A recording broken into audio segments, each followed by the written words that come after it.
Walang kwenta ang anak mo. Dapat ang anak ko ang nandoon sa entablado. Nawala ang lahat ng ingay ng pista sa pandinig ni Luningning. Ang tugtog ng banda, ang tawanan ng mga tao, ang amoy ng mga pagkaing nakahain sa mga kariton. Lahat naglaho. Nakatayo siyang latulala sa harap ni Corazon Mendoza, na ngayon ay nanginginig sa galit habang nakaturo ang daliri sa kanya. Naramdaman niya ang mga mata ng buong barangay na nakatuon sa kanya.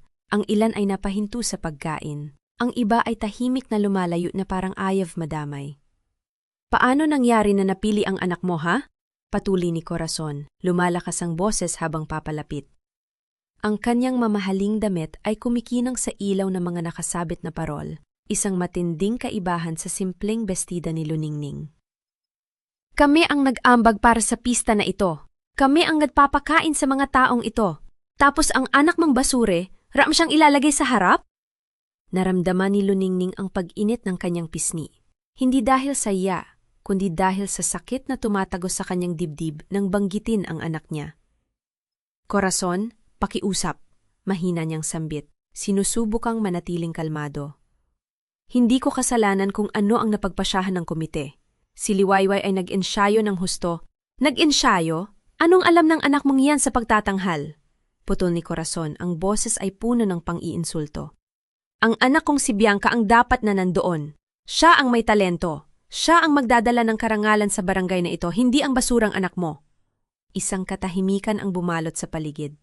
Narinig ni Luningning ang paghikbi ng isang tao sa malayo at nakilala niya ang tunog na yon, si Liwayway.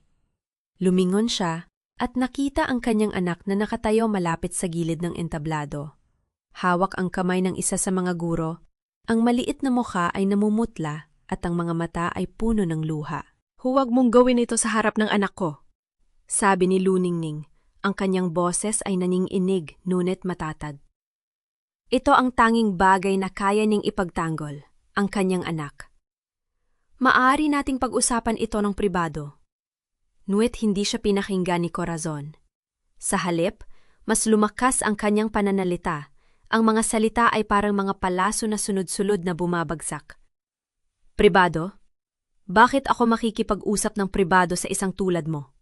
Tingnan mo ang sarili mo. Tingnan mo ang damit mo. Saan ka ba nanggaling, sa palengke? Natawa siya ng mapait, lumingon sa mga tao para humingi ng suporta. Hindi ba't nakakatawa? Ang mga taong ito, akala nila makakaangat sila sa lipunan dahil lang sa isang maliit na pagtatanghal. Biglang may humila kay Luningning. Naramdaman niya ang malakas na kamay na humawak sa kanyang braso, at bago pa siya makalaban, ay natumba na siya sa lupa. Nasa itaas niya si Ramon Mendoza, ang asawa ni Corazon. Ang mukha ay pula sa galit at ang mga mata ay malamig. Alam mo ba kung sino kami? Sigaw ni Ramon, ang boses ay parang kulog. Kami ang nagmamay-ari ng kalahati ng barangay na ito. Ang mga bahay na tinutuluyan ninyo, ang mga tindahan na pinagkukunan ninyo ng pagkain, lahat yun sa amin. At magagawa mo ang ganitong kahihiyan sa amin? Ramon, pakiusap. Ngunit hindi siya natapos. Isang kamaw ang tumama sa kanyang pisngi at ang sakit ay kumalat sa kanyang buong katawan. Naramdaman niya ang alat ng dugo sa kanyang labi, ang pag-ikot ng mundo sa kanyang paningin. Narinig niya ang sigaw ni Liway ay sa malayo. Nanay! Nanay! Ngunit may humawak sa kanyang anak, pinipigilan itong lumapit. Tingnan mo kung ano ang ginawa mo sa anak ko! Sigaw ni Corazon, nakaturo kay Luningning na nakahandusay sa lupa. Ginulo mo ang isip ni Bianca? Hindi na siya makakatulog dahil sa inis. At dahil sa'yo, hindi siya makakasali sa pagtatanghal. Wala nang narinig pa si Luningning. Ang mga suntok ni Ramon ay sunod-sunod na bumagsak. Sa kanyang balikat, sa kanyang tagiliran, sa kanyang mukha. Naririnig niya ang mga tao na sumisigaw. Ang ilan ay humihingi ng tigil. Ngunit walang nangahas na humiwalay kay Ramon. Ang takot sa mga Mendoza ay mas malakas kaysa sa awa para sa isang inang nakahandusay sa lupa. Tama na! Isang matandang lalaki ang sumigaw mula sa karamihan. Mamamatay na yan! Huminto si Ramon, hingal na hingal. Tiningnan niya si Luningning na halos hindi na gumagalaw. Ang mukha ay duguan at ang mga mata ay nanginginig. Tandaan mo ito, sabi niya. Ang boses ay mababa at nagbabanta. Sa barangay na ito, ang mga tulad mo ay walang karapatan. Ang anak mo ay walang kwenta. At kung may gagawin ka pang para sirain ang pangalan namin, mas malala pa ang darating sa'yo. Lumingon siya kay Corazon, na ngayon ay nakangiti ng may kasiyahan. Tara na, sabi nito. Hinawakan ang braso ng asawa. Tingnan natin kung paano nila itatago ang kahihiyang ito. Umalis sila ng parang walang nangyari. Ang kanilang mga hakbang ay mabagal at tiwasay, habang ang mga tao ay tahimik na nagkakalat. Ang ilan ay lumapit kay Luningning, ngunit natatakot silang buhatin siya. Kailangan natin siyang dalhin sa ospital, sabi ng isang babae. Ang boses ay puno ng pag-aalala.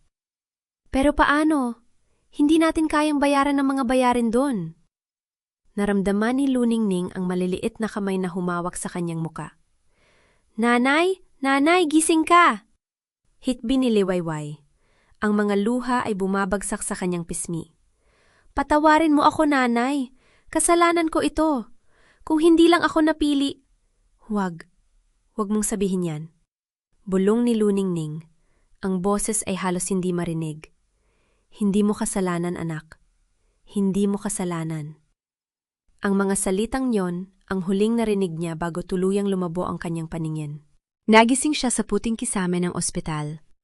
Ang amoy ng antiseptiko ay pumuno sa kanyang ilong, at ang sakit sa kanyang katawan ay parang apoy na kumakalat sa bawat paghinga. Naramdaman niya ang malamig na kamay na humawak sa kanyang noo, at nang imulat niya ang kanyang mga mata, nakita niya ang isang nurse na nakangiti ng malungkot. Gising ka na pala, Mrs. Alonzo?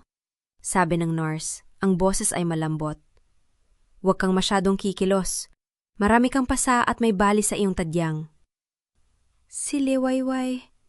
Nauuhaw si Luningning, ang boses ay paos. Nasaan ang anak ko? Nasa labas, naghihintay.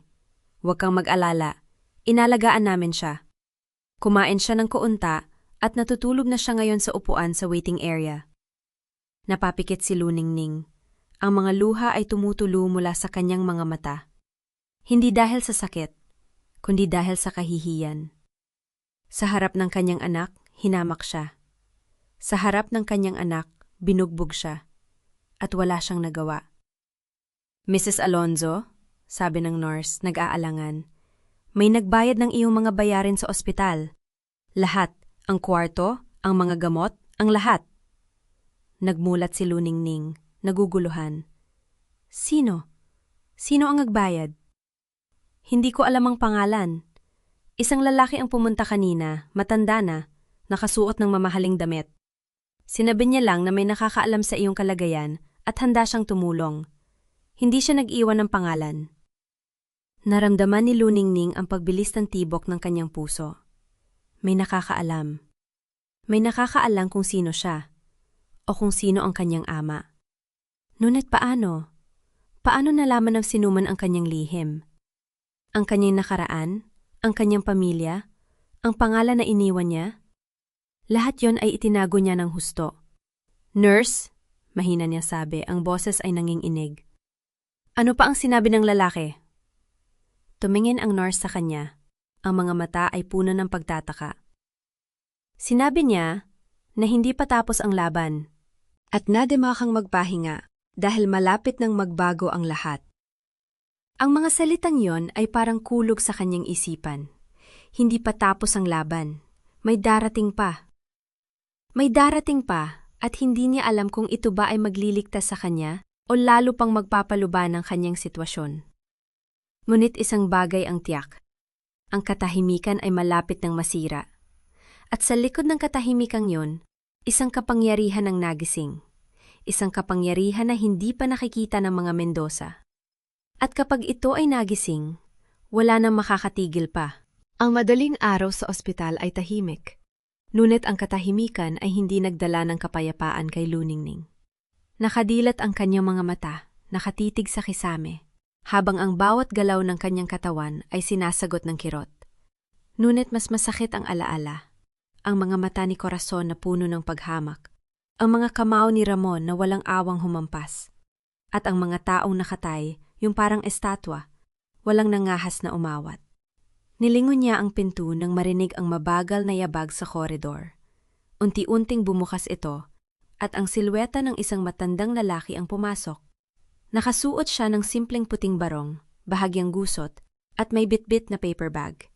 Ngunit sa kabila ng kanyang edad, may taglay siyang presensya na tila kayang punuin ang buong silid. "Itay?" Mahinang sabi ni Luningning, halos hindi makapaniwala. Don Isidro Alonzo ay tumabi sa kanyang higaan. Hindi siya agad nagsalita. Tiningnan niya ang mukha ng kanyang anak. Ang mga pasa, ang galos, ang pamamaga. Ang kanyang panga ay nanigas. At ang kanyang mga mata, bagamat tila kalmado, ay may apoy na nagbabaga sa ilalim. "Sino ang gumawa nito sa'yo?" Tanong niya, ang boses ay mababa at kontrolado. "Itay, wag na," panimula ni Luningning. "Sino?" Ulit ng matanda. Ang tono ay matigas, ngunit hindi pa sigaw. Napasinghap si Luningning. "Ang mag-asawang Mendoza, si Corazon at si Ramon." Sandaling pumikit si Don Isidro. Nang imulat niya ang mga mata, may kakaiba sa mga ito. Isang desisyon na matagal nang inilibing, muling nabubuhay. "Corazon Mendoza," bulong niya. "Ang babaeng yon na ang asawa ay may malaking impluwensya sa barangay?" "Opo," sambot ni Luningning. "Pero itay, wag mong gagawin yan. Alam kong matagal mo nang iniwan ang mundo mo. Wag mong sirain ang buhay mo para sa akin." Tumawa ng bahagya si Don Isidro, ngunit hindi ito masaya.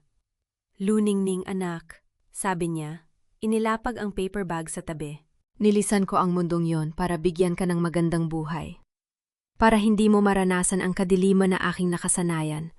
Ngunit ngayon, may mga taong nanakit sa'yo sa harap ng maraming tao. At hindi ko hahayaang lumipas yon." Kumuha siya ng isang sobre mula sa bag at inilabas ang mga dokumento. "Alam kong hindi mo ako nakikita bilang isang taong may kapangyarihan pa.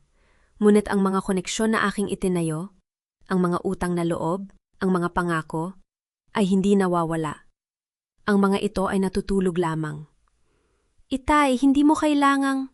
"Kailangan ko," putong ni Don Isidro. Ang boses ay biglang nanginig sa unang pagkakataon. "Nakita ko nakahiga ka rito, anak. Ang dugo ng aking dugo. At alam kong kung hindi ako kikilos, gagawin nila ito sa iba pang mga inosente. Hindi ito tungkol sa paghihigante. Ito ay tungkol sa katarungan." Tumulo ang luha sa mga mata ni Luningning. Sa unang pagkakataon, mula nang mangyari ang insidente, nakaramdam siya ng isang bagay na hindi niya inaasahan. Hindi takot, hindi kalungkutan, kundi isang kakaibang pag-asa. "Anong gagawin mo?" tanong niya. Numiti ang matanda, ngunit ang ngeti ay hindi umabot sa kanyang mga mata. May mga tao nag-iisip na ang kapangyarihan ay ingay at karahasan. Ngunit ang tunay na kapangyarihan, anak, ay tahimik. Ito ay naghihintay, nagmamasid at tumatama kapag hindi inaasahan. Tumayo siya at hinaplos ang noo ng kanyang anak. "Magpahinga ka. May mga kailangan akong ayusin. At kapag nagising ka, sisimulan na natin ang laban." Nang lumabas si Don Isidro sa ospital, ang kanyang mga hakbang ay tila nakalkula. Hindi siya nag-aksaya ng oras. Pumunta siya sa isang lumang gusali sa Quiapo, kung saan sa itaas na palapag ay may isang maliit na opisina na walang pangalan sa pinto. Kumatok siya ng 3 beses. Mabilis, mabagal, mabilis. Isang kodigo na hindi niya nagamit sa loob ng 15 taon. Bumukas ang pinto at isang matandang lalaki na may salamin ang sumalubong sa kanya. "Don Isidro?" namanghang sabi nito. "Akala ko, ba'y tapos ka na?" "Muling bumukas ang pinto, Mario," sagot ni Don Isidro. Pumasok sa loob. "At kailangan ko ang iyong tulong." Ang opisina ay puno ng mga lumang file cabinet at alikabok. Umupo si Mario sa kanyang upuan at tiningnan ang kanyang dating amo. "Ano ang nangyari?" "Ang anak ko, binugbog nila sa harap ng maraming tao." Ibinigay ni Don Isidro ang isang pirasong papel. "Ang mag-asawang Ramon at Corazon Mendoza. Kailangan ko ng lahat ng impormasyon tungkol sa kanila. ang kanilang negosyo, ang kanilang koneksyon, ang kanilang mga lihim. Kinuha ni Mario ang papel at tiningnan ito. "Si Ramon Mendoza," bulong niya. "Kilala ko ang pangalang yan. May mga usap-usapan tungkol sa kanyang mga transaksyon sa lupa, mga illegal na pagbibenta, mga dokumentong peke, ngunit wala pang ebidensya. Kaya kailangan nating hanapin ito," sabi ni Don Isidro. "Magsimula sa mga bangko. Alamin kung saan nanggagaling ang kanilang pera, at alamin kung sino ang kasosyo nila." Tumango si Mario. "Kakailanganin ko ng ilang araw." "Wala tayong ilang araw," matigas na sabi ni Don Isidro. "Ang mga taong ito ay patuloy na nananakit na mga tao. Hindi ko hahayaang magpatuloy yon." Samantala, sa isang malaking bahay sa gitna ng barangay, si Corazon ay nakaupo sa kanyang marangyang sala, umiinom ng kape habang nagbabasa ng diaryo. Ngunit may kakaiba sa kanyang pakiramdam. Isang hindi maipaliwanag na kaba na tila may mali. "Ramon?" tawag niya sa kanyang asawa na nasa kabilang kwarto. "May balita ka ba tungkol sa babaeng yon? Si Luningning?" Lumabas si Ramon, suot ang mamahaling sapatos at relo. "Bakit? Wala naman tayong dapat ikabahala. Isa siyang mahirap na babae na walang kakayahan. Ang ama niya ay isang matandang lalaki na walang magagawa." "Pero," nag-aalalang sabi ni Corazon, "may nagbayad ng kanyang mga bayarin sa ospital. Sino kaya yon?" Natawa si Ramon. "Marahil isang mabait na Samaritano." "Huwag kang mag-alala, Corazon. Tayo ang may kapangyarihan dito. Walang sinuman ang makakalaban sa atin." Ngunit sa kabila ng kanyang sinabi, may bahid ng pagdududa sa kanyang boses. Ang tahimik na pagbabago sa kanilang paligid, ang mga kapitbahay na tila mas maingat na tumingin sa kanila, ang mga negosyante na mas madalang numiti, ay hindi niya mabigyang kahulugan. Ngunit pinili niyang huwag pansinin ito. Iniisip na ito ay bunga lamang ng kanyang imahinasyon. Makalipas ang 2 araw, bumalik si Mario kay Don Isidro dalang isang makapal na folder. "Nahanap ko ito," sabi niya. Inilapag ang folder sa mesa. "Si Ramon Mendoza ay may malaking anomalya sa kanyang mga pinansyal na transaksyon. May mga peking dokumento, mga hindi idineklarang kita, at mga transaksyon sa isang sindikato na kilala sa ilegal na pagbebenta ng lupa." Kinuha ni Don Isidro ang folder at binuksan ito. Ang kanyang mga mata ay dumaustos sa mga numero at dokumento, at unti-unting nabuo ang isang niti sa kanyang mga labi, ngunit hindi ito ang niti ng kagalakan. Ito ay ang niti ng isang mga ngaso na natagpuan na ang kanyang biktima. "Mabuti," mahinang sabi niya. "Simulan na natin ang pagbuwag sa kanilang imperyo." Tiningnan niya ang dokumento sa kanyang harapan, ang unang piraso ng ebidensya na mag-uugnay kay Ramon sa isang malaking anomalya sa pananalapi. Ang unang bitak sa kanilang matibay na pader. "Hindi pa tapos ang laban," bulong niya. Inuulit ang mga salitang iniwan niya sa kanyang anak. Nagsisimula pa lamang ito. Ang mga unang araw pagkatapos ng paglabas ni Luningning sa ospital ay tahimik. Halos nakakatakot sa sobrang katahimikan. Ang maliit na bahay ni Don Isidro na dating puno ng halahak ni liway tuwing umaga ay tila nababalot ng malamig na anino. Nakaupo si Luningning sa may bintana walang kibo, pinagmamasdan ang mga batang naglalaro sa kabilang kalsada. Hindi niya maiwasang maalala ang mga mata ni Liwayway noong gabing yon. Ang takot, ang pagkalito, ang hindi maipaliwanag na sakit na parabang siya mismo ang hinampas ng mga kamao ni Ramon. Mula sa kusina, sumilip si Don Isidro. Tahimik niyang inilapag ang isang basong tubig sa tabi ng anak. Hindi siya nagsalita. Hindi na kailangan. Ang presensya niya lang mismo ang nagsasabing, "Narito ako, anak. Hindi na kita iiwan pang muli." "Tay," mahinang tawag ni Luningning. Hindi pa rin inaalis ang tingin sa labas. "Natatakot ako. Hindi para sa akin. Para kay Liwayway. Ano kaya ang sasabihin ng mga tao sa eskwelahan? Ano kaya ang iisipin nila sa kanyang ina?" Dahan-dahang lumapit si Don Isidro at umupo sa tabi niya. "Alam mo ba kung bakit ako nanahimik sa loob ng maraming taon, anak? Hindi dahil natatakot ako, kundi dahil pinili kong magbago. Para sa'yo, para sa kanyang apo." Huminga siya ng malalim. Ngunit may mga pagkakataon na ang pananahimik ay nagiging pagkakamali. At ang pagkakamaling yon ay hindi ko na uulitin.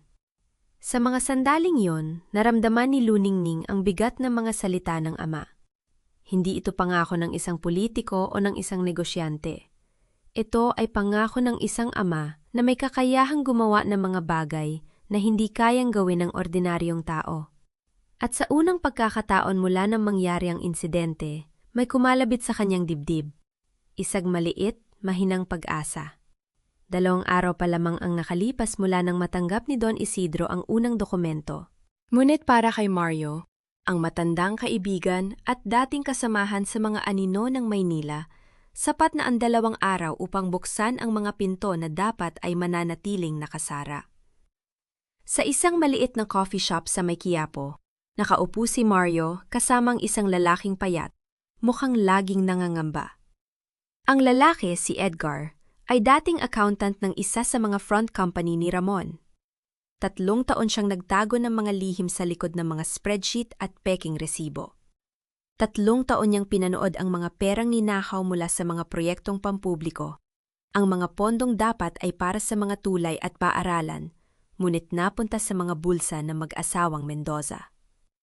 Kung malaman nila na nagsalita ako, patay ako, bulong ni Edgar, ang mga matay naglilibot. Alam mo kung gaano sila kalakas, Mario? Si Ramon, may mga tao yan. Hindi lang dito sa barangay, sa Maynila rin. Tumango si Mario. Kaya naman hindi kita hinihiling ang magsalita sa harap ng maraming tao, Edgar. Ang kailangan lang namin ay ang mga papel, ang mga dokumento. Ikaw na ang bahalang magbigay. Ako na ang bahalang mag-ingat sa iyo. Nag-alinlangan si Edgar.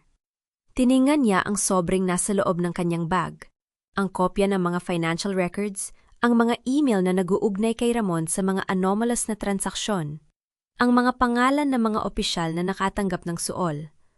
Alam niyang sandaling hawakan niya ang mga ito. Wala nang atrasan. Basta, sabi ni Edgar, itinulak ang sobre sa harap ni Mario. Protektahan ninyo ang pamilya ko. Yan lang ang hiling ko. Protektado ka, sagot ni Mario, kinuha ang sobre. Hindi mo lang alam kung sino ang nasa likod mo. Kinagabihan, sa mismong bahay ni Don Isidro, pinuksan ng matanda ang sobre.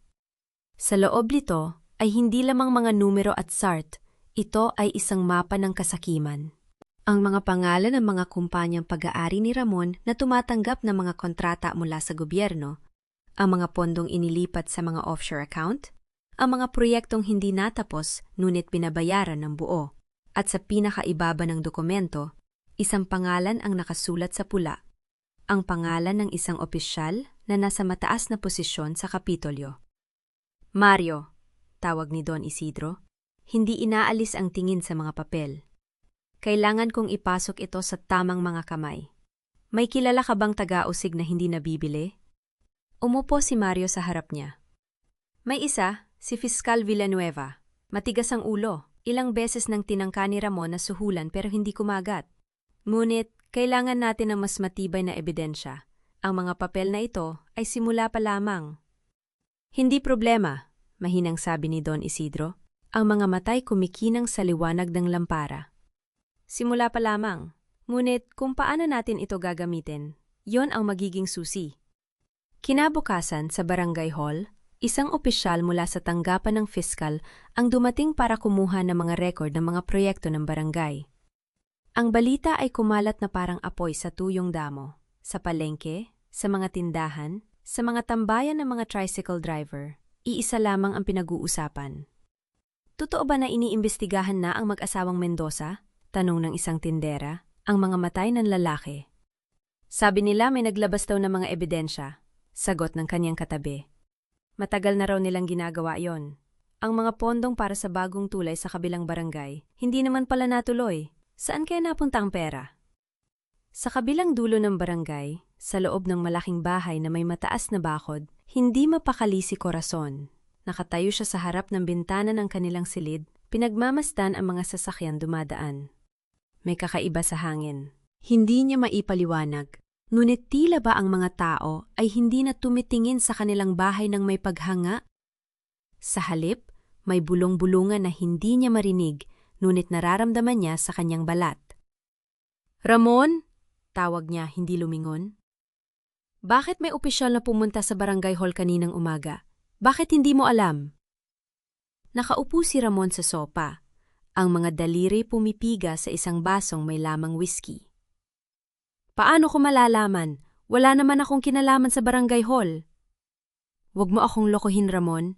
Alam kong may kinalaman ka sa lahat ng proyekto dito. Sabihin mo sa akin kung ano ang nangyayari. Biglang tumayo si Ramon. Ang baso ay inihampas sa mesa. Wala akong alam. Hindi ba pwedeng may nagkakalat lang ng tsismis? Bakit ba laging ako ang sinisisi mo? Sinisisi kita? Tumalikod si Corazon, ang mga matay nagniningas. Sinisisi kita? Sino kaya ang nagdala sa atin sa posisyon na ito? Ako ang nag-ayos ng mga koneksyon. Ako ang nakipag-usap sa mga opisyal.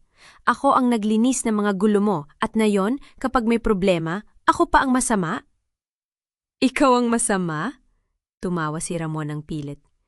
Kung hindi dahil sa akin, hindi ka makakaayat sa posisyon na yan. Ang pamilya mo, wala namang pangalan. Ako ang nagbigay sa iyo ng apelido Corazon. Huwag mong kalimutan yon. Natahimik si Corazon. Sa mga salitan yon may nabasag sa pagitan nila. Isang bagay na hindi na maaaring ayusin. Sa loob ng 16 na taon ng kanilang kasal, ito ang unang pagkakataon na hayagang sinabi ni Ramon ang katotohanang pareho nilang itinatago. Na ang kanilang pagsasama ay hindi ukol sa pag-ibig, kundi sa kapangyarihan. Huwag mong kalimutan, mahinang sabi ni Corazon. Ang boses ay malamig na parang yelo. Na kung wala ang aking mga koneksyon, hindi mo rin makakamit ang lahat ng ito. Kaya kung may mangyayaring masama sa atin, pareho tayong babagsak. At kapag nangyari yon, huwag mong asahan na sasaluhin kita. Hindi sumagot si Ramon. Ngunit sa kanyang mga mata, nakita ni Corazon ang isang bagay na hindi pa niya nakikita noon. Takot. At sa unang pagkakataon, natanto niyang hindi lamang siya ang natatakot. Ang lalaking pinakasalan niya, ang lalaking akala niyang walang takot, ay nanging inig na rin. Kinabukasan, sa kanyang opisina sa kabisera, si Fiskal Villanueva ay nagbabasa ng mga dokumentong inihatid ni Mario. Tumagal siya ng halos 1 oras, tahimik, ang mga matay dumadaloy sa bawat pahina. Pagkatapos, itinaas niya ang telepo. Ipa-verify natin ang mga ito, sabi niya sa kanyang staff. At kung totoo ang mga ito, maghahanda tayo ng kaso. Hindi laban sa mga negosyante lamang, laban sa lahat ng sangkot. Sa barangay, ang balita ng investigasyon ay kumalat ng mas malawak. Ang mga taong dati natatakot na bumulong tungkol sa mag-asawang Mendoza ay nagsimula ng magsalita ng malakas. Sa tindahan ni Aling Nena, sa may simbahan, sa mga paaralan, kahit saan, ang pangalan ng mag-asawa ay binabanggit hindi na may takot, kundi may poot. Alam mo ba? Sabi ng isang matandang lalaki sa may palengke. Noong mga nakaraang taon, may mga proyekto tayong dapat na natapos na. Ngunit hanggang ngayon wala pa rin. Saan kaya napunta ang mga pondong yon? Huwag kang magsalita ng ganyan, sagot ng kasama niya. Ngunit ang boses ay hindi na kasing ingat ng dati. Baka marinig ka. Ano naman? Totoo naman? Matagal nga nating alam na may mali. Natatakot lang tayo magsalita. Pero ngayon may nagawa na. Baka sa wakas, may hustisya na. Sa kanyang bahay, narinig ni Luningning ang mga bulungan mula sa mga kapitbahay. Sa unang pagkakataon, hindi siya nakaramdam ng hiya. Sa halip, may kakaibang gumagalaw sa kanyang dibdib. Isang maliit na apoy na unti-unting lumalaki. Tay! Tawag niya. Lumapit sa ama na nakaupo sa veranda. Totoo ba na may investigasyon na? Tumingin si Don Isidro sa kanya. Ang mga matay tahimik ngunit matatag. Oo anak, nagsisimula na ang lahat. Ngunit hindi pa ito tapos. Malayo pa tayo. Ano ang gagawin natin ngayon? Ngayon, mahinang sabi ng matanda, maghihintay tayo. At habang naghihintay, ihahanda natin ang susunod na hakbang. Samantala, sa kanilang bahay, hindi mapakali si Corazon.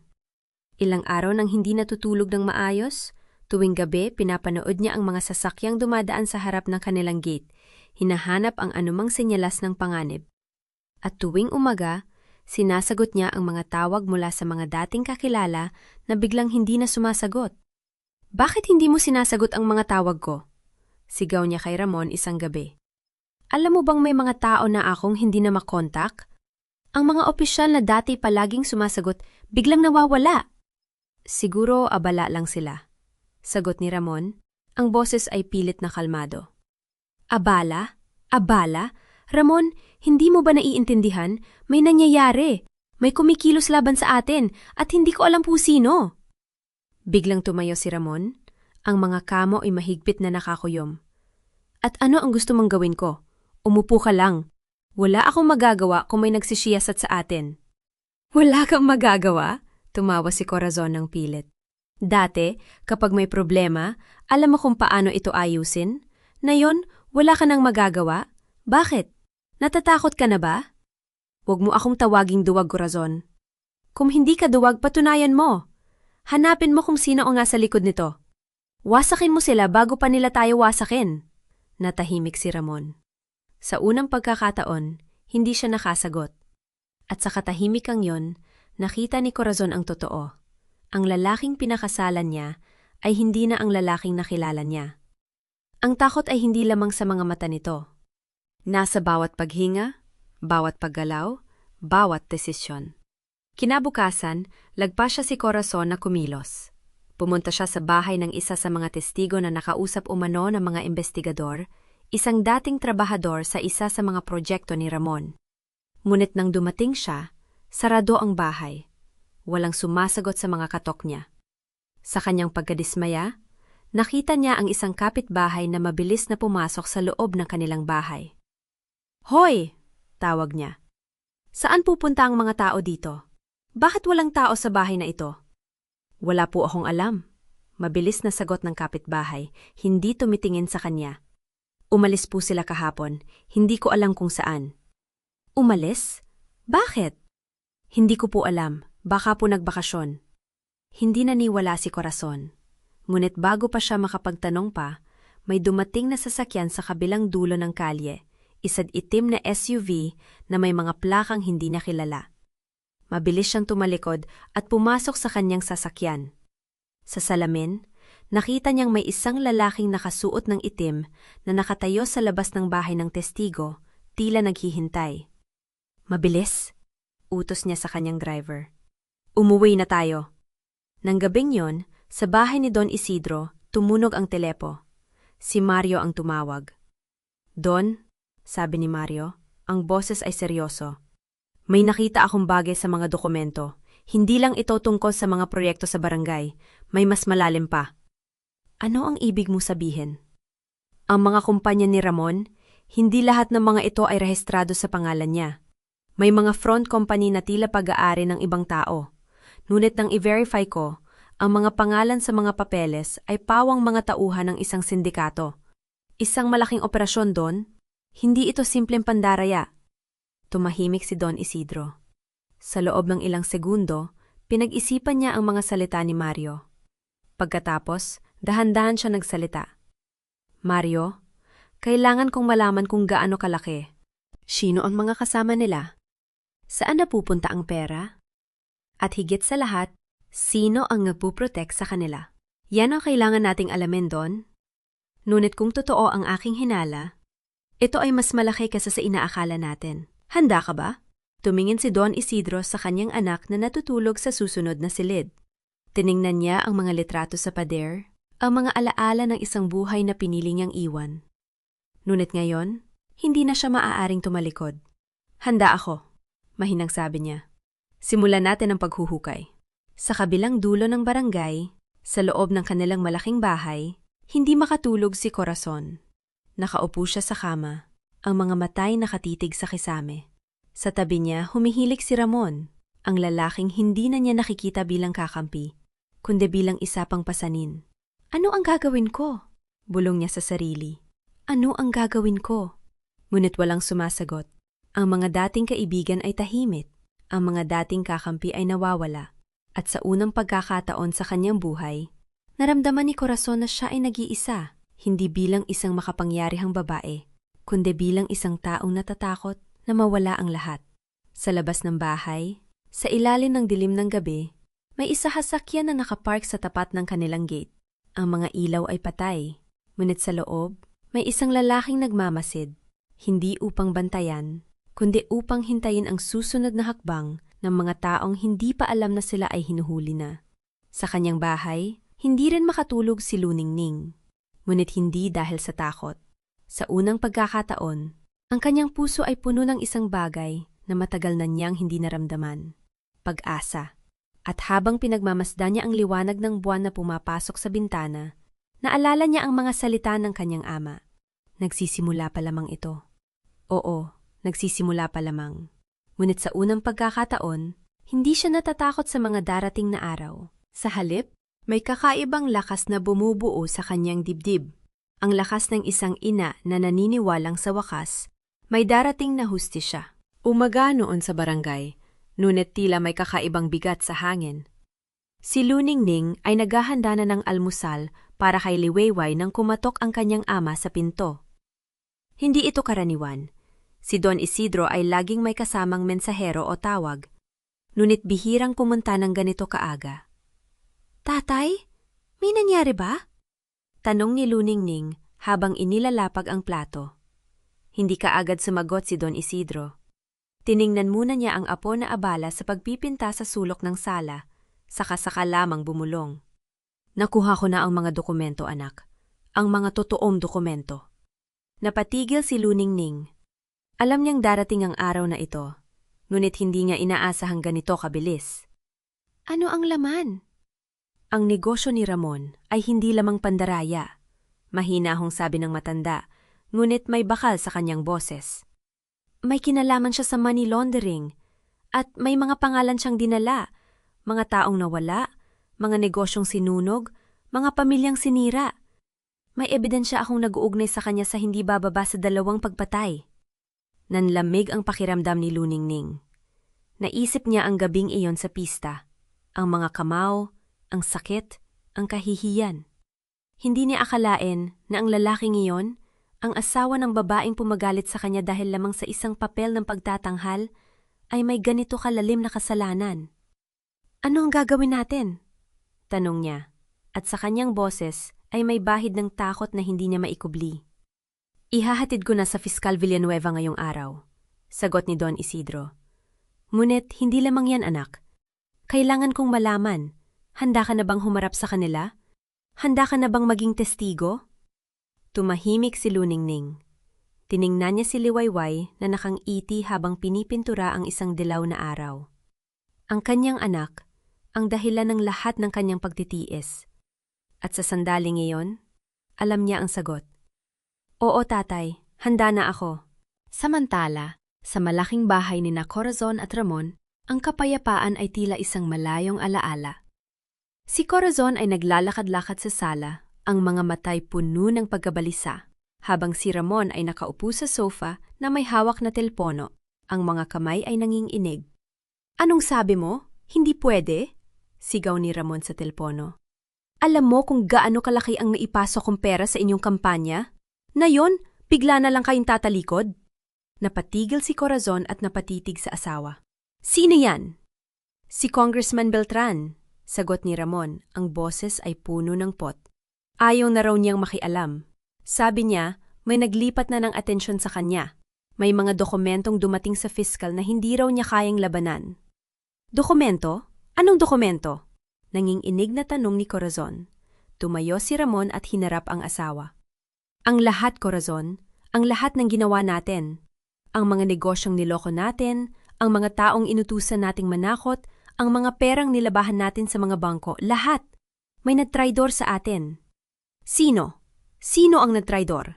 Sigaw ni Corazon. Ang mga kuko ay tumutusok sa kanyang palad. Hindi ko pa alam, ngunit isang bagay ang sigurado. Hindi tayo pwedeng maupo lang dito. Kailangan nating lumaban. Napansin ni Corazon ang kislap ng desperasyon sa mga mata ng kanyang asawa. Sa loob ng maraming taon, siya ang laging nasa likod, ang isa na nag-aayos ng mga bagay sa pamamagitan ng kanyang impluwensya at pera. Ngunit sa pagkakataong ito, wala siyang makitang paraan. "Anong plano mo?" tanong niya. Ang boses ay halos pabulong. "Sisiraan natin sila," sabi ni Ramon. "Ang matandang yon at ang kanyang anak. Gagawin nating masama ang kanilang pangalan sa harap ng buong barangay. Kapag nawala ang tiwala ng mga tao sa kanila, hindi sila maniniwala sa anumang ebidensya." Kinahapunan, kumalat ang balita sa barangay. May mga taong naglalakad-lakad na may dalang mga polyeto, mga papel na naglalaman ng mga akusasyon laban kay Don Isidro. Sinasabi rito na siya ay isang dating kriminal, isang taong may kaugnayan sa mga sindikato, at na ang kanyang anak na si Luningning ay nagpapanggap lamang na biktima upang makuha ang awa ng mga tao. Nagtakbuhan ang mga kapitbahay sa mga lansangan, ang ilan ay nagbabasa ng malakas, ang iba ay nagbubulungan. Sa tindahan ni Aling Pasing, isang grupo ng mga kababaihan ang nagtipon. Ang mga mata ay puno ng pagdududa. "Totoo kaya?" tanong ng isa. "Ang matandang yun ay dating kriminal?" "Huwag kayong maniwala agad," sagot ni Aling Pasing, na kilala sa pagiging mabait kay Luningning. "Nakita ko kung paano siya tratuhin ni Corazon sa pista. Sila ang may kasalanan, hindi si Luningning." Ngunit ang mga polyeto ay patuloy na kumalat. Sa hapon, may mga taong tumigil na sa pagbati kay Luningning. Ang ilan ay tumitingin sa kanya ng may paghuhusga. Nang marinig ito ni Luningning, ang kanyang puso ay napuno ng sakit. Ngunit sa halip na magtago, nagpasya siyang harapin ang mga tao. Dinala niya si Liwayway sa paaralan, at sa kanyang paglalakad, may mga matang sumusunod sa kanya. Ngunit hindi siya yumuko. Itinaas niya ang kanyang ulo at nagpatuloy. Sa kanyang pag-uwi, may nagsalita mula sa isang bakuran, si Mang Ben, isang dating kasamahan ni Ramon sa negosyo. "Luningning, anak, huwag kang mag-alala," sabi niya. Ang boses ay mahina, ngunit taimtim. "Alam namin hindi totoo ang mga sinasabi nila. Nakita namin kung paano kanila ginamot." Napatigil si Luningning at napatingin kay Mang Ben. Sa kauna-unahang pagkakataon, may nakakita sa kanya na hindi lamang bilang biktima, kundi bilang isang taong may karapatan sa hustisya. "Salamat, Mang Ben," mahinang sabi niya. Ngunit bago pa man siya makapasok sa kanyang bahay, may isa pang dumating, si Edgar, ang whistleblower na nagbigay ng mga dokumento. Ang kanyang mukha ay puno ng pag-aalala. "Luningning, kailangan kong kausapin ang iyong ama," sabi niya. "May bagong impormasyon ako. May isang dating kasamahan ni Ramon na handang magsabi ng lahat bilang kapalit ng proteksyon." Sa gabi, sa tahimik na bahay ni Don Isidro, nagtipon ang mga tao. Si Luningning, si Edgar, at ang matanda mismo. Sa mesa ay nakalatag ang mga dokumento, mga bank statement, mga kontrata, mga litrato ng mga taong nawala. "Sino ang dating kasamahan?" tanong ni Don Isidro. "Si Joel," sagot ni Edgar. "Siya ang dating kanang kamay ni Ramon. Nakita niya ang lahat, ang mga perang nilabahan, ang mga utos na pumatay. Handa siyang magsabi sa pamamagitan ng plea bargain. Ngunit kailangan niya ng garanti, yang protektado siya at ang kanyang pamilya." Tumingin si Don Isidro kay Luningning. "Anak, sa tingin mo ba, kung sasabihin ni Joel ang lahat, handa ka bang harapin ang lahat ng ito? Handa ka bang tumayo sa harap ng lahat at sabihin ang totoo?" Tumikhim si Luningning. Ang kanyang mga kamay ay nanginginig, ngunit ang kanyang mga mata ay matatag. "Tatay, sa loob ng 10 taon, itinuro ko kay Liwayway na laging sabihin ang totoo, kahit mahirap. Paano ko siya matuturuan ng ganoon kung ako mismo ay matatakot?" Napangiti si Don Isidro. Sa kauna-unahang pagkakataon, nakita niya sa kanyang anak ang apoy na dati niyang nakikita sa kanyang sarili. Ang apoy ng isang taong handang ipaglaban ang tama. "Sige," sabi niya. "Bukas ng umaga, ihahatid natin ang lahat ng ito sa piskal. At makikita natin kung paano babagsak ang mga maskara ni na Corazon at Ramon." Hindi nakatulog si Corazon ang gabing yon. Ang bahay ay tila mas malaki, mas malamig, mas walang laman.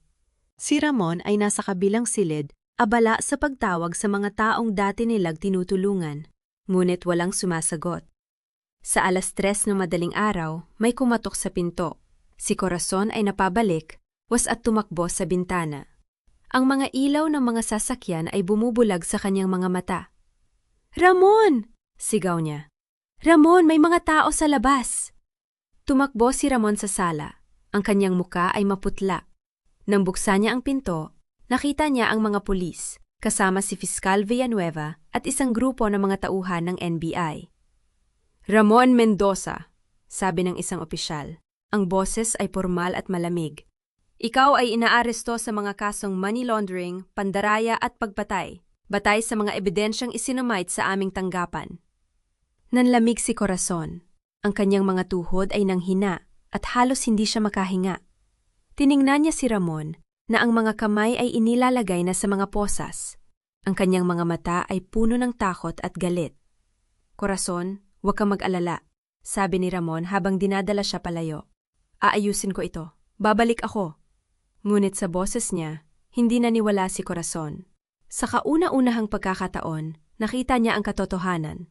Ang lalaking inakala niyang makapangyariha at ay isa lamang duwag na nasisira na. Nang mawala ang mga sasakyan, si Corazon ay nakatayo sa pintuan, mag-isa. Ang kanyang bahay, ang kanyang kayamanan, ang kanyang kapangyarihan, lahat ay tila gumuho sa isang iglap. Walang kapitbahay na lumabas upang makita kung ano ang nangyari. Walang kaalyado na tumawag. Walang kahit isang tao na nagmamalasakit. Sa kabilang bahagi ng barangay, si Luningning ay gising din. Narinig niya ang mga sirena at alam niya. Nang tumunog ang telepono at narinig niya ang boses ng kanyang ama, isang malalim na buntong hininga ang lumabas sa kanyang dibdib. "Tapos na, anak," sabi ni Don Isidro. "Nahuli na si Ramon." Hindi sumagot si Luningning. Sa halip, tumingin siya kay Liweiwei, na natutulog ng mapayapa sa kanyang kama. Ang kanyang maliit na muka ay payapa, walang kamalayan sa mga bagyong dumaan sa kanilang buhay. At sa sandaling iyon, naramdaman ni Luningning ang isang bagay na matagal na niyang hindi naramdaman. Hindi lamang pag-asa, kundi kapayapaan. Ngunit sa likod ng kapayapaang iyon, may isang bagay na bumabagagag sa kanya. Si Corazon ay nasa labas pa rin, at ang huling paghaharap ay hindi pa dumarating. Umaga noon sa palengke ng barangay, at ang simoy ng hangin ay may dalang halong amoy ng sariwang isda at tinapay na bagong lutong. Ngunit para kay Luningning, ang bawat yapak niya sa sementadong daan ay tila bit-bit ang bigat ng nakaraang linggo. Nakasunod sa kanya si Liwayway, nakahawak sa laylayan ng kanyang damit, ang mga matang nagmamasid sa paligid na para bang may hinahanap. "Nay, bakit po tayo nagpunta rito? Sabi ni Lolo dapat po tayong magpahinga," tanong ni Liwayway. Hindi agad sumagot si Luningning. Tiningnan niya ang mukha ng kanyang anak. Ang mga pisinging namumula sa init, ang buhok na nakapusod ng simple. Naisip niya ang gabing iyon sa ospital. Ang sakit na dumadaloy sa kanyang mga tadyang, ang takot sa mga mata ng kanyang anak habang nakikita itong nakahiga sa puting kama. "Kailangan nating ipakita sa kanila, anak," sabi niya. Ang boses ay mahina ngunit may tibay. "Na hindi tayo nagtatago, na hindi tayo natatakot."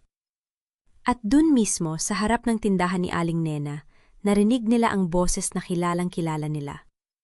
"Yan na nga ang magaling kong ina!" Napalingon ang lahat. Si Corazon Mendoza ay nakatayo sa gitna ng palengke. Ang kanyang damit na mamahalin ay tila kakaiba sa gitna ng mga kariton at basket ng gulay. Ang kanyang mukha ay pilit na numingiti, ngunit ang mga mata ay nagminingas. "Luningning Alonzo, ang babaeng nagpapanggap na biktima!" Pasigaw na sambit niya. Ang mga kamay ay nakaakbay pa sa dibdib. "Sinasabi niyo bang hindi niyo alam na ang kanyang ama ay isang kriminal? Isang dating tulisan na nagtatago sa likod ng kanyang anak para magmukhang inosente?" Tumigil ang palengke. Ang mga tindera ay huminto sa pagbibilang ng sukli. Ang mga mamimili ay tumigil sa pagpili ng mga gulay. Lahat ng mga mata ay nakatutok kina Luningning at Corazon.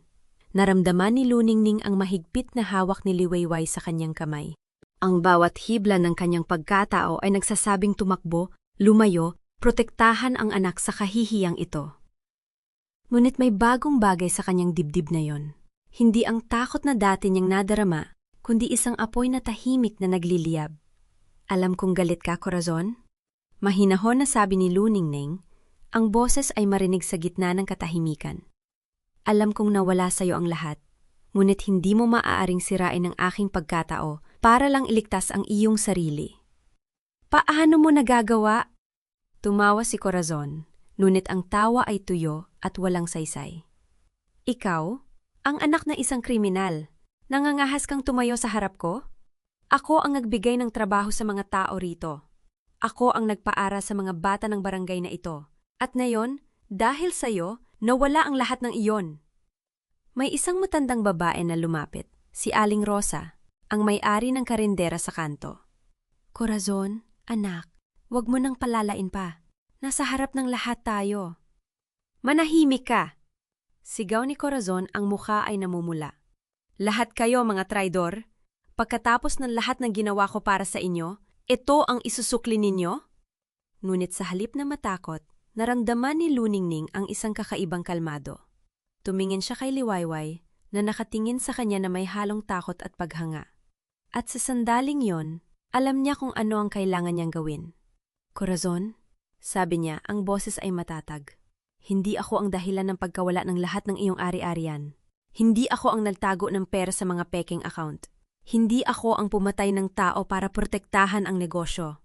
Ang sarili mo mga desisyon ang nagdala sa iyo rito. Ang mga salita ay bumagsak na parang kulog. Ang mga tao ay nagbulungan. Si Corazon ay natigilan. Ang kanyang bibig ay bahagyang nakabuka. Paano mo nalaman? Mahinang tanong niya, ang kanyang boses ay biglang nawala ng lakas. Dahil alam ko ang lahat. Isang boses mula sa likuran ang sumagot. Si Don Isidro Alonzo ay lumapit.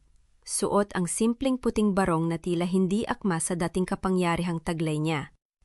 Ngunit sa kanyang mga mata ay may liwanag na hindi mo maaaring ipagkamali. Ang liwanag ng isang taong nakakitana ng lahat ng uri ng kasamaan sa mundo. Sa kanyang kamay ay may dalang makapal na folder at sa likod niya ay dalawang lalaking nakauniporme ng NBI. Don Isidro! Bulalas ni Corazon, ang kanyang mukha ay namutla. Ano ito? Ito, Corazon, mahinahong sabi ng matanda, ang katapusan ng iyong kasinungalingan. Binuksan ni Don Isidro ang folder at inilabas ang mga dokumento. Ang mga bank statements na ito ay nagpapakita ng mga transaksyon sa mga offshore accounts sa ilalim ng pangalan ng iyong asawa at ng iyong pangalan. Ang mga kontrata ng mga ilegal na negosyo, ang mga patunay ng pagbebenta ng mga lupang hindi naman sa inyo. Kasinungalingan yan! Sigaw ni Corazon, ngunit ang kanyang boses ay naninginig. Hindi ito kasinungalingan, sabi ng isa sa mga ahente ng NBI, humakbang pasulong. Mayroon kaming sapat na ebidensya para kasuhan ka ng money laundering, pandaraya at pagkakasangkot sa pagpatay kay Mario Santos. Ang pangalan ay bumagsak na parang bomba. Ang mga tao ay napalingon sa isa't isa. Si Mario Santos, ang dating kasosyo ni Ramon na natagpo ang patay sa ilog 3 taon na ang nakalilipas. Hindi ko alam ang tungkol doon. Nauutal na sabi ni Corazon, ang kanyang mga mata ay naghahanap ng takas. Si Ramon ang may kasalanan ng lahat. Ngunit ikaw ang nag-utos sa pagkuha ng mga dokumento ng mga taong nagtangkang magsalita. Sabi ni Don Isidro, ang boses ay malamig. Ikaw ang nagbayad sa mga tao upang takutin ang mga saksi. Ang iyong pangalan ay nasa lahat ng mga papel na ito, Corazon. Ang palengke ay naging parang isang teatro. At si Corazon ang bida ng isang trahedya yang hindi niya inaasahan. Ang kanyang mga mata ay lumibot sa paligid. Nakikita ang mga muka ng mga taong minsan niyang inutusan, minsan niyang kinatakutan, minsan niyang inalipusta. Tatakas ako, bulong niya. Ang mga mata ay naghahanap ng daan. Hindi ninyo ako mahuhuli. Ngunit bago pa siya makagalaw, ang mga ahente ng NBI ay humakbang na. Ang kanilang mga kamay ay nakahawak sa kanyang mga braso. "Corazon Mendoza, inaaresto ka namin," sabi ng ahente. Ang boses ay formal. "May karapatan kang manahimik. Anumang sasabihin mo ay maaaring gamitin laban sa iyo sa korte." Ang mga tao ay nanonood. Ang ilan ay may luha sa mga mata. Ang iba ay may halong takot at saya. Si Corazon ay hinila palayo. Ang kanyang mga sigaw ay bumabalot sa hangin, mga sumpa, mga pagbabanta, mga kahilingan, ngunit walang nakinig. At pagkatapos, sa gitna ng katahimikan na sumunod, isang maliit na boses ang nagsalita. "Nay!" sabi ni Liwayway. Ang mga mata ay kumikislap. "Pwede po ba ako magsalita?" Tumingin si Luningning sa kanyang anak. Ang puso ay tumitibok. "Sige anak." Humakbang si Liwayway sa harap ng mga tao. Ang kanyang maliit na katawan ay tila napakaliit sa gitna ng mga matatanda.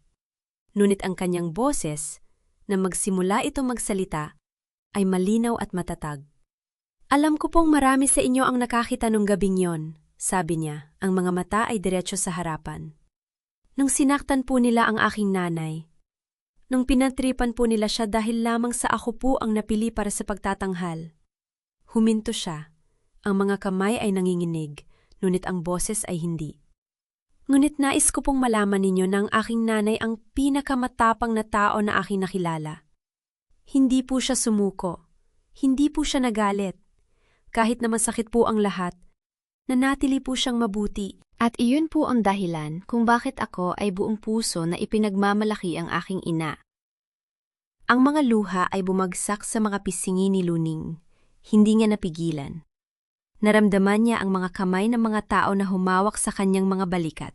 Si Aling Rosa, si Mang Bert, ang mga kapitbahay na minsan ay nag-alinlangan, ngunit ngayon ay nakatayo sa kanyang tabi.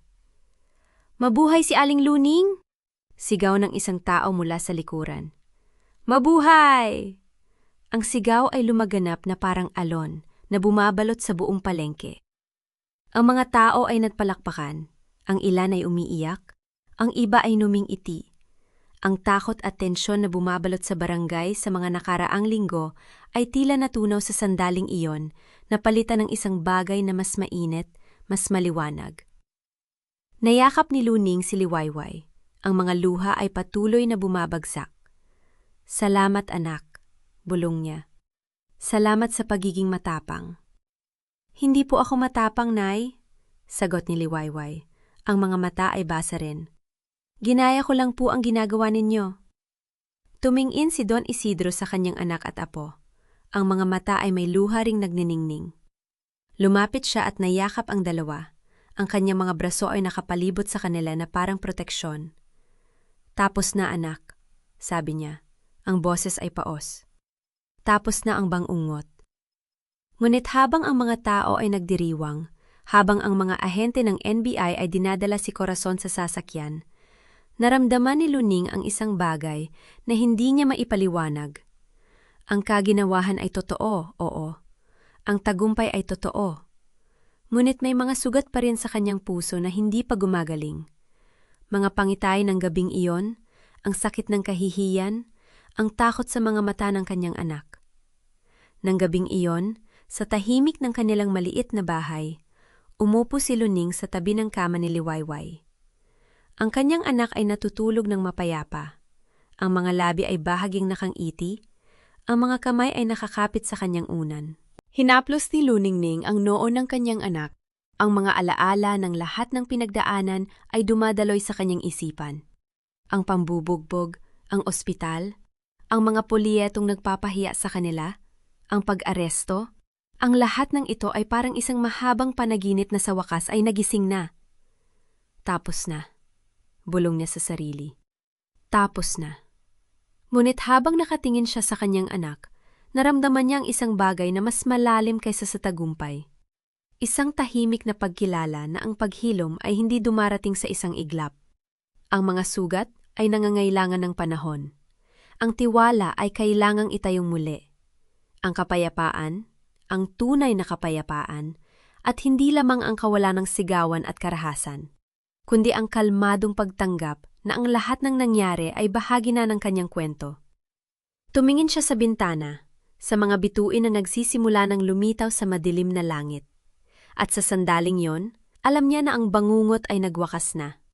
Ngunit ang pagbangon, ang tunay na pagbangon, ay isang paglalakbay na nagsisimula pa lamang. Mga unang araw ay tahimik sa bahay ni Don Isidro. Hindi ang katahimikang puno ng pangamba, kundi ang klase ng katahimikan na parang may humihingang maluwag pagkatapos ng mahabang unos. Nakaupo si Lunining sa may balkona, ang mga kamay ay nakapatong sa kanyang kandungan, ang mga galos sa kanyang mga braso ay unti-unti nang nagkukulay laman.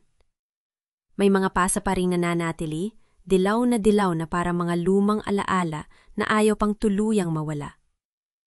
Dumating si Liwayway na may dalang baso ng mainit na salabat. Maingat niyang inilapag ito sa maliit na mesita sa tabi ng kanyang ina. "Mami, inumin niya to. Sabi ni Lolo, mabuti raw ito sa katawan." Napanghiti si Lunining. May kakaiba sa anak niya ngayon. Hindi na ito ang batang laging nakayuko, tahimik, natatakot. May liwanag sa mga mata ni Liwayway na hindi niya nakita noon. Ang Liwayway, totoong Liwayway nga ang dala ng pangalan nito. "Salamat anak. Halika, umupo ka rito." Umupo si Liwayway sa tabi ng kanyang ina, ang ulo ay nakasandal sa balikat ni Luningning.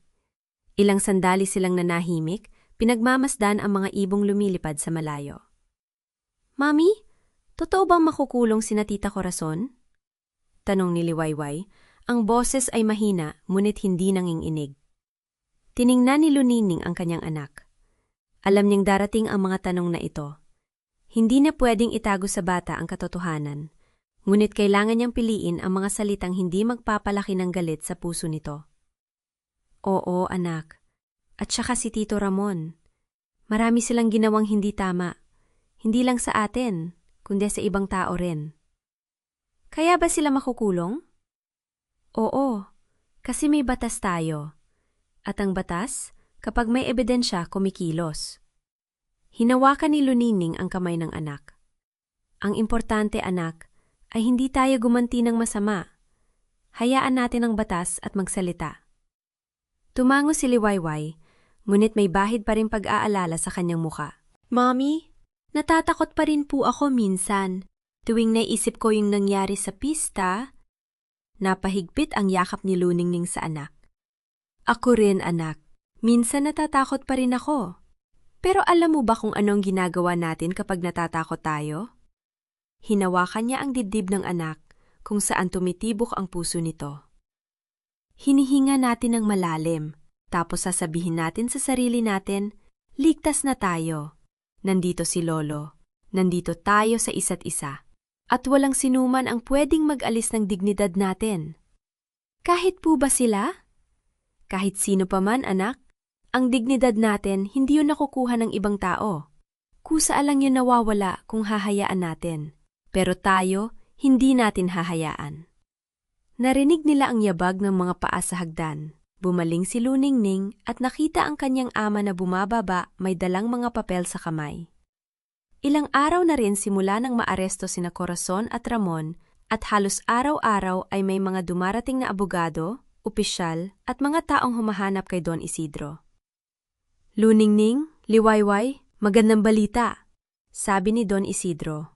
Ang boses ay kalmado ngunit may bahid ng kasiyahan. Umupo siya sa harap nila, binuksan niya ang mga papel at itinuro ang isang bahagi. Natapos na ang pagdinig. Si Corazon Mendoza, sentensyang reclusion perpetua. Hindi na siya makakalabas. Si Ramon Mendoza naman, 20 taon. At ang lahat ng kanilang ari-arian, ang malalaking lupa, ang mga negosyo, ang mga bank account, kinumpiska na ng gobyerno. Nanatiling tahimik si Luningning. Hindi niya alam kung ano ang dapat maramdaman. May kaginhawahan? Oo, malaki yon. Ngunit may kakaibang bigat din sa dibdib niya. Hindi siya sanay na may nagdurusa para sa kanya. "Paano naman ang mga taong inagrabyado nila?" tanong niya. "Ang mga pamilya ng mga biktima, kasama na tayo, ay bibigyan ng kompensasyon mula sa mga nakumpiskang ari-arian. May mga programa rin ang gobyerno para sa mga naagrabyado. Hindi na nila kailangang matakot pa. Huminga ng malalim si Luningning. Tumingin siya sa kanyang ama at sa unang pagkakataon ay napansin niya ang pagod sa mga mata nito. Ilang taon na rin si Don Isidro, 68 na, ngunit tila mas matanda itong tingnan ngayon.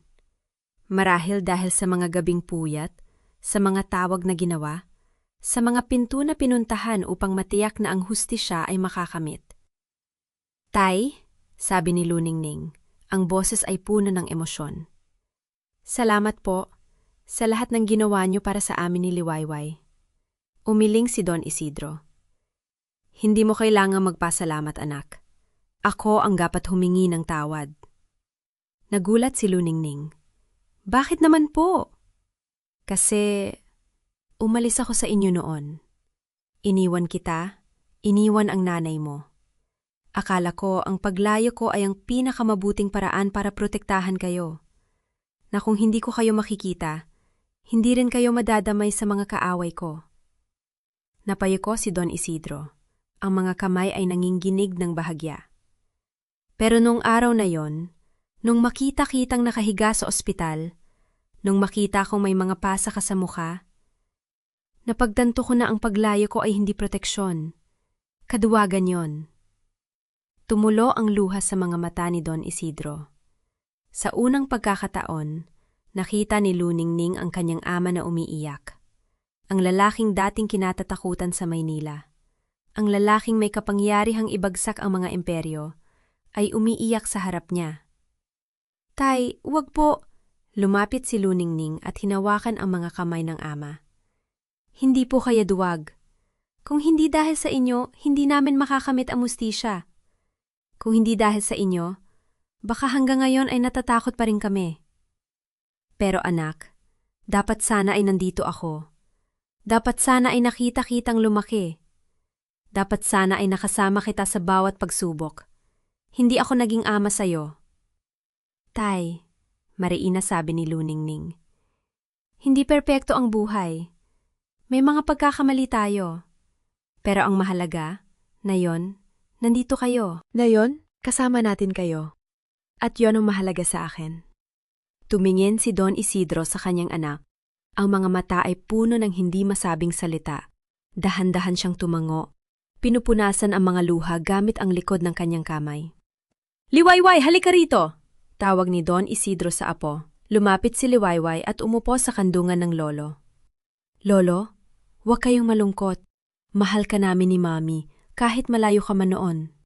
Napangiti si Don Isidro, hinimas ang buhok ng apo. Salamat anak, mahal din kita. Makalipas ang ilang araw, nagpasya si Luningning na bumalik sa barangay. Hindi para ipagmalaki ang nangyari, kundi para harapin ang mga taong nakakita sa kanyang kahihiyan. Hindi niya kayang mabuhay sa takot na iwasang ang lugar na yon. Ang barangay na yon, sa kabila ng masasamang alaala, ay bahagi pa rin ng kanyang pagkatao. Nang pumasok siya sa palengke, napansin niya ang pagbabago. Ang mga taong dating umiiwas ng tingin ay tumitingin na sa kanya. May mga ngiti, may mga tango. Isang tindera ng gulay ang lumapit sa kanya. Luningning anak, kumusta ka na? Mabuti na lang at nakalaya na tayo sa mga taong yon. Opo Tita Rosa, maayos na po ako. Alam mo, nung araw na yon, gusto ka naming tulungan, pero takot kami. Alam mo naman si Corazon, may kapangyarihan. Napayuko ang matandang babae. Pasyensya na, sana ay napagtanggol ka namin. Hinawakan ni Luningning ang kamay ng tindera. Tita, hindi ko kayo sinisisi. Naintindihan ko. Ang importante, na yang ay may hustisya na. Tumulo ang luha sa mga mata ni Tita Rosa. Salamat anak, salamat sa pag-unawa. Habang naglalakad si Luningning sa palengke, sunod-sunod ang mga taong lumalapit sa kanya. May mga humihingi ng tawad, may mga nagpapasalamat, may mga simpleng umiti lamang. Hindi niya inaasahan ang ganoong pagtanggap. Inaasahan niya ang mga sulyap ng awa o paghusga, ngunit ang natanggap niya ay paggalang. Sa isang sulok, nakita niya si Aling Nena, ang dating kasambahay ni Corazon na isa sa mga unang naglantad na mga krimen nito. Lumapit si Luningning dito. Aling Nena, Kumusta po kayo? Luningning! Mabuti naman anak. Salamat sa inyo. Salamat sa iyong ama. Hindi ko akalain na magkakaroon pa ako ng husti. Siya para sa aking anak. Naalala ni Luningning ang kwento ni Aling Nena, ang anak nitong babae na nawala matapos magtrabaho sa bahay ni Corazon. Hindi na ito nakita pang muli. Hanggang ngayon, hindi pa rin alam kung saan ito inilibing. Aling Nena, nakausap ko po ang abogado. May mga programa po para sa mga biktima. Tutulungan po namin kayo. Napaluha si Aling Nena. Salamat anak. Hindi ko alam kung paano ko kayo masusuklian. Hindi po kailangan. Ang mahalaga, may husti. Siya! Nang gabi niyo, nagpa siya si Don Isidro na maghanda ng isang simpleng salusalo sa kanilang tahanan. Hindi ito enggrande, ilang putahe lamang naluto ng matandang kasambahay, mga prutas at mainit na tsokolate. Ngunit para kay Luningning, ito ang pinakamahalagang hapunan na nagganap sa bahay na yon. Liwayway, tulungan mo ako sa mesa. Tawag ni Don Isidro. Opo, Lolo! Pinanood ni Luningning ang kanyang ama at anak na nagtutulungan sa pag-aayos ng mesa. May kakaibang init sa eksenang yon. Ang matandang lalaking dating kinatatakutan na ngayon ay maingat na nag-aayos ng mga plato at ang batang babae na tumatawa habang pinupunasan ang mga baso. Mami, umupo na kayo! Ihahain na namin! Sigaw ni Liwayway. Umupo si Luningning sa kanyang pwesto. Nang maupo na ang lahat, tiningnan ni Don Isidro ang kanyang anak. Luningning, bago tayo kumain, may gusto ako sabihin. Tumango si Luningning. Alam ko hindi ko na maibabalik ang mga taong nawala sa atin. Hindi ko na maibabalik ang mga tao na hindi tayo magkasama. Pero gusto kong malaman mo, simula ngayon, hindi na kita iiwan. Hindi na kita iiwan ni Liwayway. Pangako ko ito. Papangiti si Luningning at ang mga mata ay namumula. Tay, hindi ko kailangan ng pangako. Kailangan ko lang kayo rito. At nandito naman kayo. E di sana, kumain na tayo, sabi ni Liwayway na ikinatawa ng lahat. Habang kumakain, napansin ni Luningning ang maliliit na bagay. Ang paraan ng pag-aabot ni Don Isidro ng pagkain kay Liwayway, ang pagkwento nito ng mga lumang alaala tungkol sa kanyang ina, ang tawa ng kanyang anak na parang kampana sa tahimik na gabi. Sa mga sandaling iyon, naramdaman niya ang paghilom na hindi nakikita, ang paghilom ng puso, ng relasyon, ng tiwala. Pagkatapos ng hapunan, hinatid ni Luningning si Liwayway sa kanyang silid. Naupo siya sa gilid ng kama. Hinimas ang buhok ng anak. Mami, masaya ka ba? Tanong ni Liwayway, ang mga mata ay inaantok na. Tiningnan ni Luningning ang kanyang anak. Oo, anak, masaya ako. Bakit po? Kasi nandito ka. Nandito si Lolo at walang takot sa puso ko. Yon ang pinakamahalaga. Mami, ano po ba ang tunay na lakas? Napahinto si Luningning. Tiningnan niya ang anak, ang mga mata nitong puno ng pagkamangha at pagtitiwala. Ang tunay na lakas, anak, ay hindi sa paghihigante, hindi sa pananakit ng mga nanakit sa atin. Ang tunay na lakas ay nasa pagmamahal, sa pagpili na maging mabuti kahit na masama ang trato sa atin, sa pagpili na tumayo kahit na gusto na nating sumuko, sa pagpili na panatilihin ang ating dignidad kahit na may mga taong gustong yurakan ito. Ganyan po ba kayo, malakas? Ngumiti si Luningning. Sinisikap ko, anak. Araw-araw sinisikap ko. At kapag hindi ko kaya, meron akong mga taong nagpapaalala sa akin na kaya ko. Ikaw at si Lolo. Napanghiti si Liwayway. Ang mga mata ay unti-unting nagsasara. Mahal kita, Mami. Mahal din kita, anak. Higit pa sa lahat. Hinalikan ni Luningning ang nonang anak bago tumayo. Pinatay niya ang ilaw at dahan-dahang isinara ang pinto. Ngunit bago siya tuluyang lumabas, narinig niya ang bulong ni Liwayway. Mami! Magandang bukas! Alam ko! Napangiti si Luningning sa dilim. Oo anak, alam ko rin. Bumaba siya at nakita ang kanyang ama na nakaupo sa sala, nakatingin sa labas ng bintana. Lumapit siya at umupo sa tabi nito. Tay, salamat po. Para saan? Para sa lahat, para sa pagiging ama, para sa pagiging lolo, para sa pagiging bahagi ng buhay namin. Tumingin si Don Isidro sa kanyang anak. Ang mga mata ay puno ng pagmamahal. Wala akong ginawa kundi ang nararapat anak. Ikaw ang anak ko. Si Liwayway ang apo ko. Hindi ko hahayaan na may manakit sa inyo. Hindi na muli. Nanatili silang nakaupo ng ilang sandali, pinagmamasdan ang mga bituin sa kalangitan. Hindi nagsalita, ngunit hindi kailangan. Ang katahimikan na iyon ay hindi na mabigat. Ito ay tahimik na pag-unawa. Isang pangako na hindi kailangang sabihin ng malakas. Kinabukasan nang magising si Luningning, naramdaman niya ang sikat ng araw na pumapasok sa bintana. Umupo siya sa kama at tumingin sa labas. Ang langit ay malenaw, walang ulap. Ang mga ibon ay umaawit sa mga puno. Tumayo siya at lumapit sa bintana. Binuksan niya ito at sinalubong ang simoy ng hangin. Huminga siya ng malalim at sa sandaling yon, naramdaman niya ito. Ang paghilom. Hindi kumpleto, hindi perpekto, ngunit totoo. Ang mga sugat ay naroroon pa rin, ngunit hindi na sila dumudugo. Ang mga alaala ay nananatili, ngunit hindi na sila sumasakit ng ganito. Magandang umaga, bulong niya sa sarili. At sa unang pagkakataon sa mahabang panahon, naniwala siya na ang mga salitang yon ay totoo.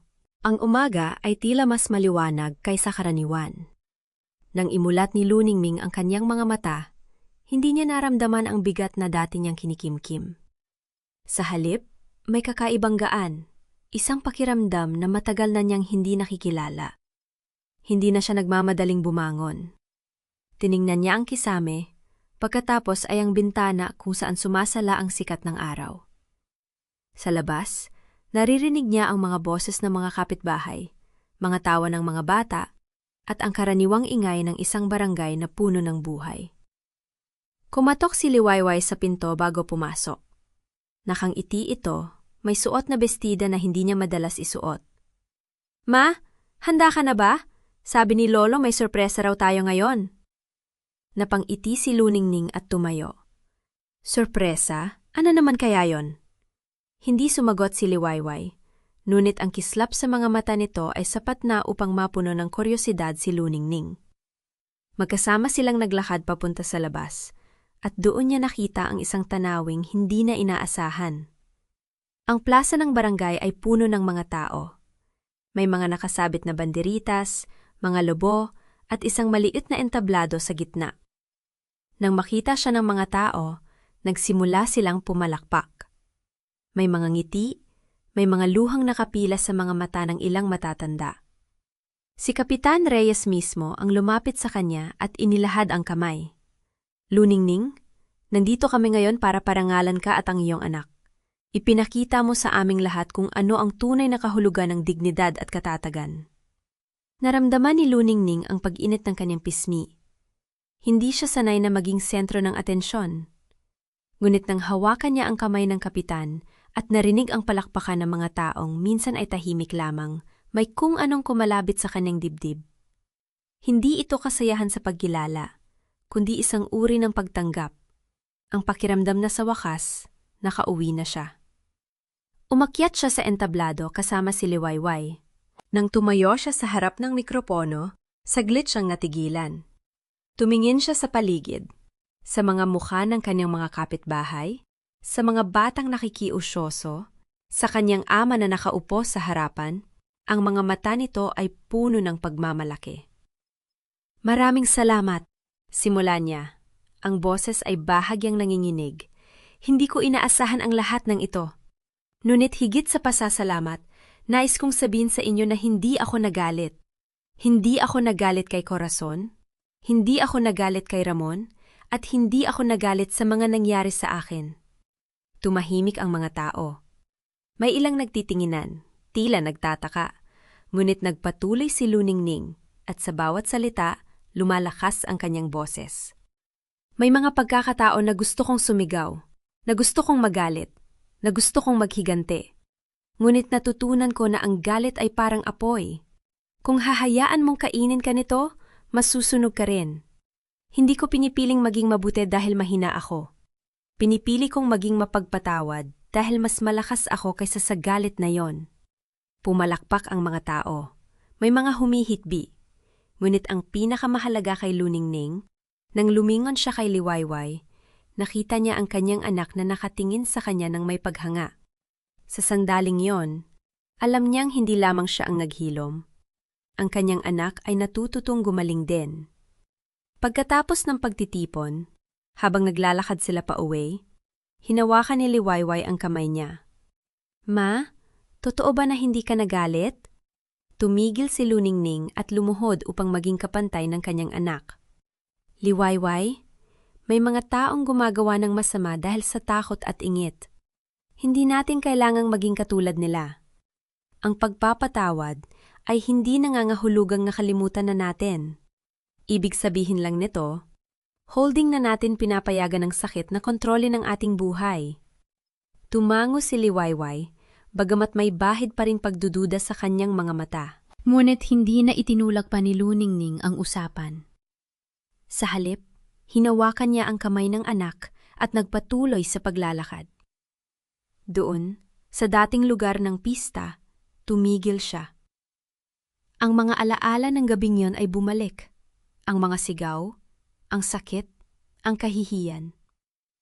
Ngunit sa pagkakataong ito, hindi siya nakaramdam ng takot. Tumingin siya sa paligid. Ang mga puno ay mas luntian, ang mga bangkito ay may mga bagong pintura at may mga batang naglalaro sa malapit. Ang lugar na minsang naging eksena ng kanyang kahihiyan ay ngayon ay puno ng buhay at tawanan. Ma, naalala mo ba nung dito kanila sinaktan? Tanong ni Liwayway, ang boses ay mahina. Oo, naalala ko. Sagot ni Luningning, hindi iniiwasan ang tanong. Ngunit tingnan mo ang lugar na ito ngayon. Ang mga alaala ay hindi nagtatakda kung sino tayo. Tayo ang nagtatakda kung paano natin ito dadalhin. Nakangiting tumango si Liwayway. Gusto ko na dito tumira ngayon, Ma. Kasi dito ko nakita kung gaano ka kalakas. Yumakap si Luningning sa kanyang anak at sa yakap na yon, naramdaman niya ang pagtibay ng kanyang puso. Hindi na siya ang babaeng durog na durog noong gabing yon. Siya na ngayon ang ina na natutong bumangon.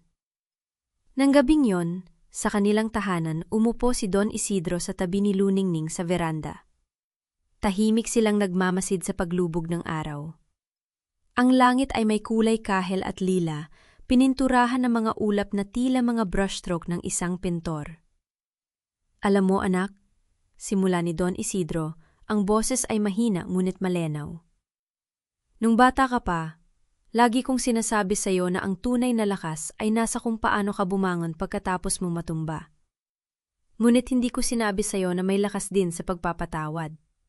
Mas mahirap yon. Mas matindi. Tumingin si Luningning sa kanyang ama. Sa liwanag ng papalubog na araw, nakita niya ang mga kulubot sa kanyang mukha, ang mga puting buhok, ang mga mata na minsang nakakita ng mga bagay na hindi dapat makita ng sinuman.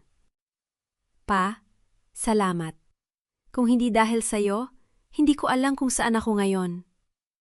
Naumiti si Don Isidro at inilapat ang kanyang kamay sa balikat ng anak. Hindi mo kailangang pasalamatan ako. Ang ginawa ko ay tungkulin ko bilang ama. Ngunit ang ginawa mo, ang pagpili mong magpatawad, ang pagpiling maging mabait sa kabila ng sakit, iyon ang mas mahirap. Ipinagmamalaki kita, Luningning. Hindi dahil sa kung ano ang nangyari sa'yo, kundi dahil sa kung sino ka naging pagkatapos ng lahat. Hindi nakapagsalita si Luningning. Sa halip, sumandal siya sa balikat ng kanyang ama at sa sandaling yon, naramdaman niya ang isang bagay na matagal na niyang hinahanap. Ang seguridad ng isang anak sa kanyang ama. Ang kapayapaan ng isang taong hindi na kailangang magpanggap. Maya-maya, lumabas si Liwayway mula sa loob ng bahay. May dalang-dalawang baso ng mainit na tsokolate. Para sa inyo, Lolo at Ma, sabi ni Aling Nena mabuti raw ito sa puso. Napangiti si Don Isidro at tinanggap ang baso. Salamat, Apo. Alam mo, hindi mo kailangan mag-alala sa puso namin. Masaya na kami. Umupo si Liwayway sa pagitan nila at magkasama silang nanood ng papalubog na araw. Tahimik ang lahat. Ngunit hindi ito ang tahimik na puno ng sakit. Ito ay ang tahimik na puno ng kasiyahan, ng pag-asa, ng isang pamilyang natutong maghilom na magkasama. Nang tuluyang lumubog ang araw at ang langit ay nagdilim, sinabi ni Liwayway, "Ma, bukas gusto ko sanang magtanim ng mga bulaklak sa harap ng bahay, para laging may kulay dito." "Oo anak, magtatanim tayo," sagot ni Luningning. Ang boses ay puno ng init. Magtatanim tayo ng maraming bulaklak. At sa tuwing mamumulaklak ang mga ito, maaalala natin na kahit gaano pa kadilim ang nakaraan, laging may puwang para sa bagong umaga. Tumingin siya sa kanyang ama, pagkatapos ay sa kanyang anak. Sa sandaling yon, napagtanto niya na ang kanyang kwento ay hindi natapos sa sakit. Nagsimula ito sa paghilom. At habang nakaupo siya sa veranda, kasama ang 2 taong pinakamamahal niya sa mundo, naramdaman niyang handa na siya. Handa na siyang harapin ang anumang darating. Hindi dahil sa wala ng pagsubok, kundi dahil alam niyang kaya niyang bumangon. Kaya niyang magpatawad. Kaya niyang magmahal. At sa pagdilim ng langit, nang lumitaw ang mga unang bituin, numiti si Luningning. Hindi na siya natatakot sa dilim, dahil alam niya, sa kanyang puso, sa kanyang tahanan, sa kanyang pamilya, na laging may liwanag na naghihintay sa dulo. Kaya pala, ganito pala ang pakiramdam ng tunay na tapos. Hindi yung biglang huminto ang mundo, kundi yung tahimik na paghinga mo pagkatapos ng mahabang unos. Mula sa araw na yon sa pista, mula sa sakit na dinanas ni Luningning, hanggang sa unti-unting pagbangon, isang bagay ang nanatiling buo, ang kanyang danggal. Hindi yun kinuha ng kahit sino, kahit pa nila sinubukan, kasi ang danggal, hindi yun ibinibigay ng ibang tao.